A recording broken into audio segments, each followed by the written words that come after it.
Buenas noches, mi nombre es Saraí Monsalve. Hablaré sobre las obligaciones extracontractuales y títulos de valores de la materia de Derecho Internacional Privado. Comenzaré con las obligaciones extracontractuales. Para explicar lo que significan estas obligaciones extracontractuales, debemos conocer que en la parte del derecho privado existen unas fuentes. Estas fuentes de obligaciones extracontractuales son conforme a lo admitido por la generalidad de los sistemas jurídicos modernos. Es decir, el hecho ilícito es una de esas obligaciones extracontractuales.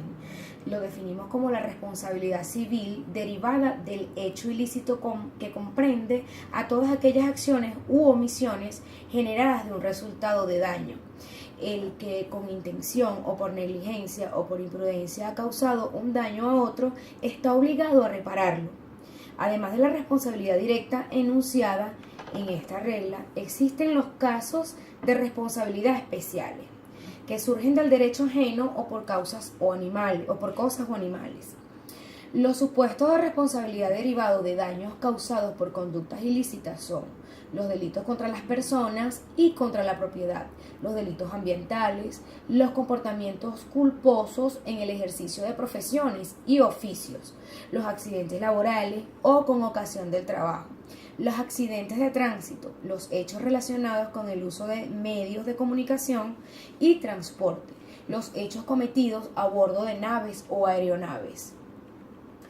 Por otra parte, tenemos lo que es la gestión de negocios, que también pertenece a esas obligaciones extracontractuales, que significa las obligaciones que nacen de la gestión de negocios contempladas en la legislación interna. Son fundamentalmente las siguientes: la de quien sin estar previamente obligado asume la gestión de un negocio ajeno que debe continuar y llevar a término hasta que el dueño pueda proveer a sí mismo a su atención. La que origina el sometimiento de gestor a todas las consecuencias que la gestión y los que resultarían de un mandato. La tercera es la que surge para el dueño del negocio que ha sido bien administrado, consistente en asumir los compromisos contraídos por el gestor en su nombre. La cuarta la tenemos como la de reembolsar al gestor los gastos necesarios o útiles con los intereses desde el día en que el gestor haya hecho los gastos. También hablamos sobre el pago de lo indebido. El pago de lo indebido lo que nos indica es que la regla establece que todos los pagos suponen una deuda y que aquello que ha sido pagado sin deberse está sujeto a repetición. Es decir, el que paga mal paga dos veces. Es la consagración en el derecho positivo de la institución del pago de lo indebido y lo de las obligaciones de restitución y resarcimiento que de ellas se derivan. Diferentes consideraciones se han hecho presentes en el problema de la determinación de la ley aplicable a esta figura jurídica, lo que ha originado la variedad normativa que la caracteriza. Hablaremos sobre el enriquecimiento sin causa, que es otra de las obligaciones extracontractuales, quien se enriquece sin respaldo de una causa jurídica y daña, es decir, empobrece a la víctima, está obligado a indemnizar, restituir o reembolsar los daños dentro del límite de su enriquecimiento y de cuánto se haya empobrecido a aquella persona. Cuando hablamos de los títulos de valores, la ley del derecho internacional privado tiene un profundo impacto de la reorganización de todo sistema venezolano en la materia de títulos de valores. Y particular atención merece al artículo 63 del derecho internacional privado. Pues a tenor de tal disposición se derogan todas las disposiciones que regulan la materia objeto de dicha ley. Así pues, se observa que la ley del derecho internacional privado no regula expresamente el régimen del derecho internacional privado de la letra de cambio. Este punto es realmente importante ya que la nueva ley del derecho internacional privado pretende conciliar las enseñanzas de la doctrina contemporánea y del derecho comprobando con los datos históricos, sociales y humanos de la realidad venezolana, de tal manera ante el riesgo de entrar a hacer formulaciones causísticas de tal vez demasiado técnicas y rigurosas, por una parte, o de expresar tan solo los principios fundamentales, tal vez demasiado simples y generales, por otra parte, se prefieren los preceptos más sencillos.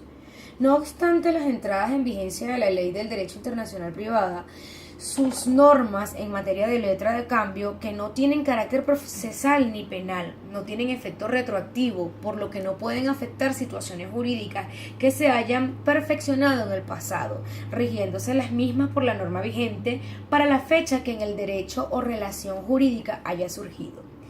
Sido modificado o extinguido. Para garantizar que la aplicación de la ley no se haga en forma retroactiva, deberían concurrir 3 requisitos a saber. Son los siguientes: que la ley no valore los supuestos de hechos pasados. ¿Qué quiero decir con esto? En el sentido de la ley no puede afectar la existencia o inexistencia, validez o nulidad, licitud o ilicitud de los supuestos de hecho, verificados con anterioridad a su entrada en vigencia. En tal virtud, la ley no puede determinar la aptitud o ineptitud de tales supuestos de hechos anteriores para producir consecuencias jurídicas. Esos supuestos de hechos que se hayan consumado con anterioridad a la entrada en vigencia de la ley se regulan por la ley anterior. En segundo plano tenemos que la ley no regula las consecuencias pasadas de supuestos de hechos pasados. Conforme a este postulado, la ley no afecta las consecuencias jurídicas producidas con anterioridad a su vigencia. Las mismas no pueden ser afectadas por las leyes posteriores. Tenemos la tercera, que es la ley que no regula las consecuencias futuras de supuestos de hecho pasado.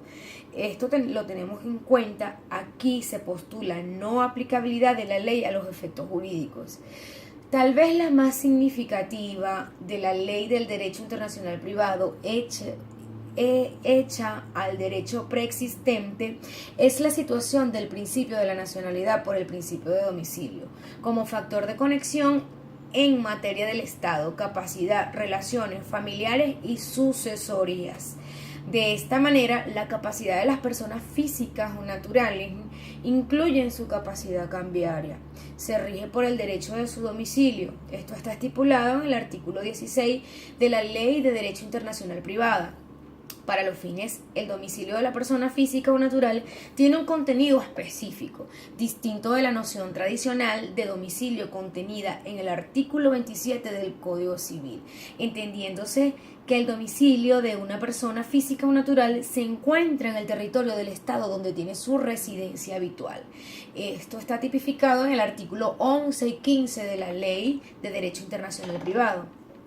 Por otro lado, tenemos que en el derecho preexistente a la ley del derecho internacional privado, la forma de las obligaciones cambiarias se regía por la ley del Estado sobre cuyo territorio dichas obligaciones han sido suscritas, lo cual se trataba a la consagración de principios locus regis formam actus.